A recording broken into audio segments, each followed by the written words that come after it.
श्याम कुटिलिया एवं निशा डहरिया के स्वर में सुनिए यह गीत।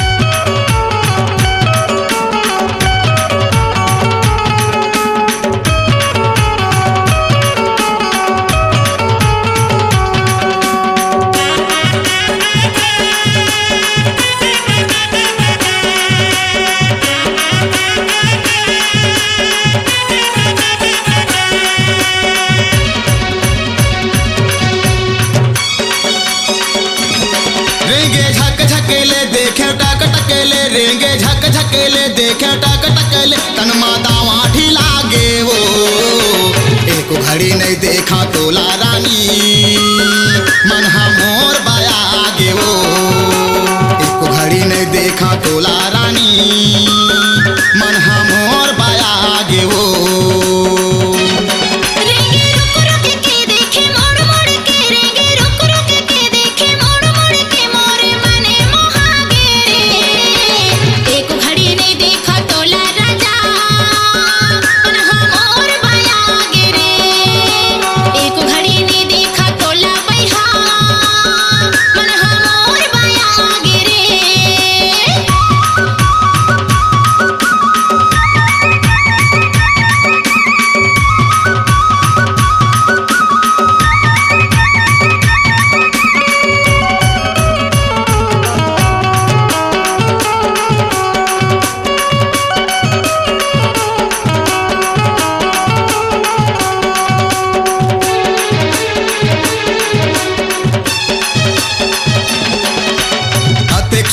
तोरे रूपेला रानी काकर बार सजाए महू हो गे तोर दीवाना रे पगली कात जादू चलाए।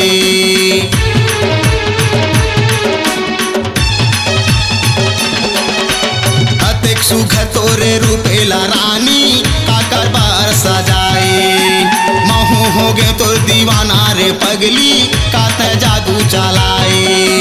चढ़ती जवानी मोरा खीमा गड़ गे नैना कजरारी मोर दिल मा उतर गे तनमा दावा ढीला गे वो एक घड़ी नहीं देखा तोला रानी मन मोर बाया गे वो एक घड़ी नहीं देखा तोला निशा मन मोर बाया गे वो।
मोर दिल मा उतर गे तन मादावा ढीला गे वो एक घड़ी नहीं देखा तोला रानी मन मोर बया गे वो एक घड़ी नहीं देखा तोला निशा मन मोर बया गे वो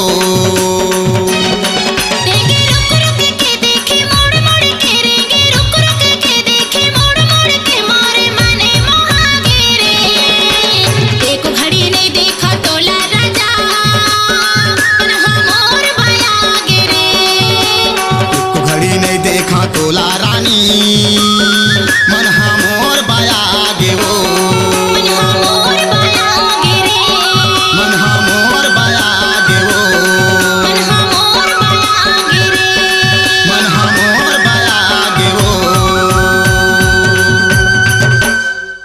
अपनी आवाज को दीजिए एक नया मुकाम। डिजिटल रिकॉर्डिंग की दुनिया का जाना पहचाना नाम स्वरांजलि, जहां गूंजती हैं ध्वनियां अपनी माटी की सौंधी सुगंध के साथ। छत्तीसगढ़ी संगीत के विविध रंग जो पहुंचाते हैं पूरे प्रदेश में डिजिटल रिकॉर्डिंग के संग। स्वरांजलि स्टूडियो, नेमीचंद गली नंबर 2, गंजपारा, रायपुर।